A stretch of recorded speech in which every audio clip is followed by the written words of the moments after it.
uh, web application. Okay, so the main threats for web is integrity, confidentiality, denial of service, authentication. The same thing. So integrity again, modification of the user data, modification of the memory. Many things may happen. Anything related to modifications or changing in your data is a threat to integrity.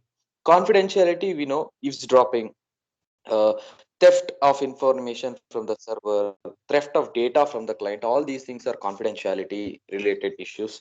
Authentication, basically, instead of a legitimate user, somebody is forging it. So that is a threat to authentication. Denial of services, basically, the threads, user threads might be killed. Flooding of machines with bogus requests, all these things will actually deny uh, your services. So these things are the web security threats. And how to overcome that, we have a protocol called as SSL, secure socket layer, that is generally placed in between the application layer and transport layer. So it acts as a route between application layer and transport layer. And SSL is not a single protocol, it is combination of multiple protocols, arranged in two different layers. Okay, so what are those two layers? The bottommost layer of the SSL will have SSL record protocol, and the above layer of the SSL will have change cipher specification protocol, SSL alert protocol, and SSL handshake protocol. Okay, so as I said you, SSL record protocol, it is called as layer 1. Actually the bottom layer is called as layer 1 here, which will have SSL record protocol in it. It operates basically between TCP IP layer and application layer. It what is the main purpose of this? It applies fragmentation, compression, encryption, and message digest operations to all the data which passes through SSL. Okay, and what are the uses of cipher chain cipher specification protocol? It basically takes a pending session to an active session. SSL alert protocol, it tells you or gives you the information about whether there is any fatal error or a warning error. Then the SSL handshake protocol is to create a session between two end devices. Okay, so these are arranged in two different layers between application and layer and transport layer, which gives you a lot of protection. Okay, so we also discussed about what is the difference between a connection and a session. Basically, a connection is a logical client server link associated with a provision of a suitable type of service, whereas a session is an association between a client and a server that defines a set of parameters. Okay, a session may have multiple connections in it. Is it clear, students? So then we discussed about SSL certificates. How does an SSL certificate look? What is the format of it?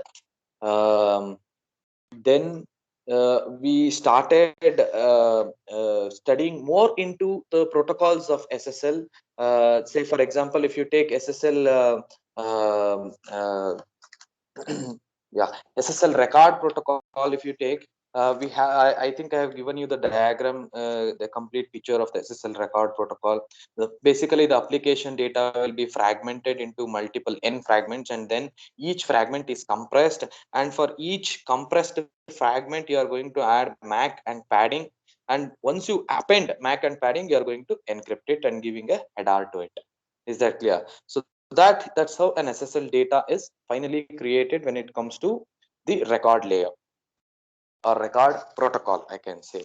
Then we have SSL alert protocol. So it is basically a very simple protocol which tells you the level of the alert and what it is actually. If the bit is 1 in the level field, it is warning. If the bit is 2 in the level field, it is fatal. And it also gives the information about that, whether what is the warning, what is the error. Say for example, if it is a fatal alert, it may be unexpected message, bad record MAC, decryption failed, record overflow. All these things are some of the examples for fatal errors. So basically that will the what is the phrase associated to it, that will be given in the next field, that is in the alert field. And if it is a warning alert, something like bad certificate, unsupported certificate, certificate revoked. All these things are the example for bad, warning alerts. Is that clear? Then SSL, finally SSL change cipher specification protocol. It is just one byte of data which takes your pending session to a active session state. Is that clear? Because once you start your communication, until it makes the handshake process, all those things are done, it will be in the pending state, and then somebody should take that into an active state. So this change cipher specification protocol will take it to the pending state from active to the active state. Okay, so that's about the handshake process. We know there are totally 12 messages that will be exchanged in the handshake phase. There are 4 phases in it. Basically, phase 1 is cipher suit exchange phase. So as phase 2 is server authentication and key exchange phase. Phase 3 is client authentication and key exchange phase. And phase 4 is change cipher specification phase, wherein you will take it to the active state. Okay, so that's about SSL. And we discussed about TLS little bit, the difference between SSL and TLS. TLS is transport layer security, SSL is secure socket layer. Basically they both are almost same. And here in this chapter we discussed a few attacks like reply attacks. Please make a note of it. Reply attacks, clear text attack, man in the middle attack, cipher rollback attack. All these are important, students. Reply attack, clear text attack, man in the middle attack, cipher rollback attack. What are they? How it works? How to address these attacks? We have discussed. And then the second part of this chapter is SET, that is secure electronic transaction. So basically, this is associated with the card transactions what we make. So a customer basically will get a card from an bank, an issuer, and then uses that card to purchase something in an online shopping cart in communication with a merchant. Okay, so basically, what are all the entities that are required here? The card holder who will have the card, the merchant who is going to sell his products there, and the issuer, that means the entity which issues the cards to the card holder, and then an acquirer bank, very important. This is a financial institution that has relationship with the merchants for processing payment, card authorizations and payments. Okay, then payment gateway will have. Payment gateway is a which plays the role of an interface between SET and the existing card payment network. So these are some of the entities, main entities of certification authority is also an entity of the card holder. Then of the SET. Then how exactly this works, which is a very interesting thing. So the first point here, customer initiates a transaction by sending an order from along with a signed encrypted authorization to the merchant. Is that clear? Customer initiates the transaction. What is the second step? Once it is requested to the merchant will verify the order and passes on the authorization to the bank. Okay, so basically bank has to check whether that credit card it is valid, or whether if it is valid, whether it has that much amount, sufficient amount to buy it. Okay, first you will make the request to the merchant, and merchant will send a request to the acquirer bank to check whether there is sufficient balance in it. What is the third step here?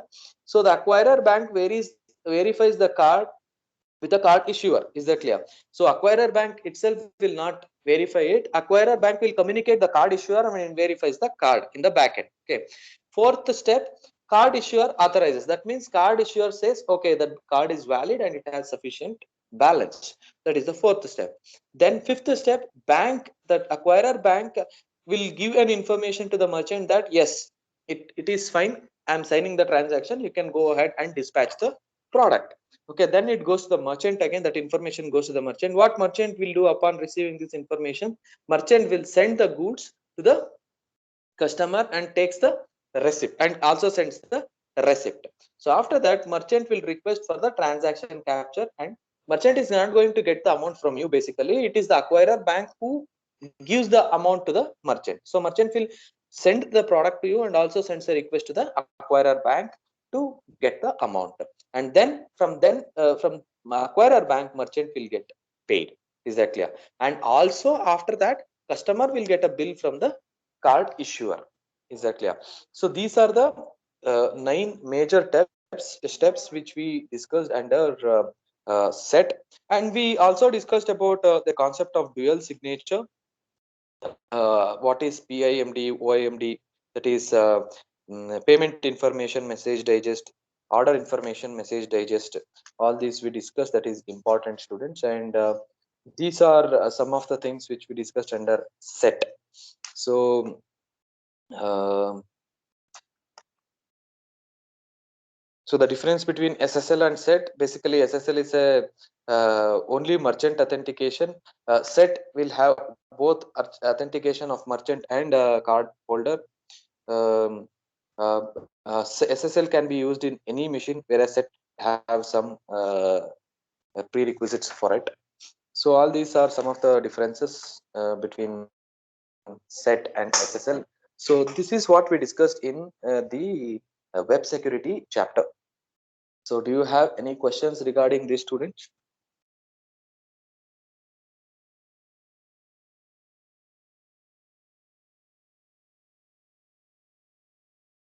Am I audible? Yes, sir. Sir, do we need to know the phases in detail, the server authentication, key exchange, and client authentication and key exchange, all that? Yes, better if you study that. Whatever I have explained, that same thing is there in that phases, but in detail it is explained. Yes, sir. And TLS? TLS, you need not concentrate more, just an overview of the TLS if you know, that is sufficient. Okay, sir.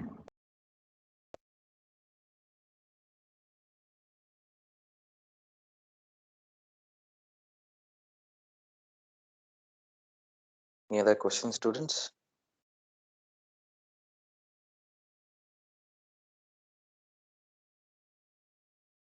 So yesterday I couldn't compute your internals, was totally occupied. Today we'll do it and share it with you. Don't worry, whatever the messages that you have sent me, some doubts, issues, all those things will be cleared, and then I will post your internals. So hope all things are clear. All the best for your exams. We are stopping here for the day. If you have any questions, you can ask. Any doubts, not just related to this chapter, any other chapter, if you have, you can ask, or else we will leave. And don't worry, even if you have doubts when you start studying, you can post it in the information security group what you have. Okay, I will answer through that group. Yes, sir. Sir, can you I quiz 2 on AUMS? can't hear you. Sir, can you hear me now? Yeah, I can. Yeah, so I was asking if you could update the feedback for quiz 2 on AUMS. There is some bug wherein I have updated it, but still it is not visible to you. I have escalated it. I think it is resolved. I will update it. Okay, I'll update it by today.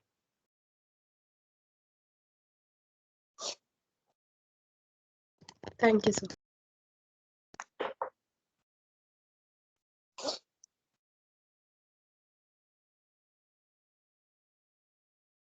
Okay, then students, all the best for your exams. We'll meet soon. Thank you, sir. Thank you, sir. Thank you, sir.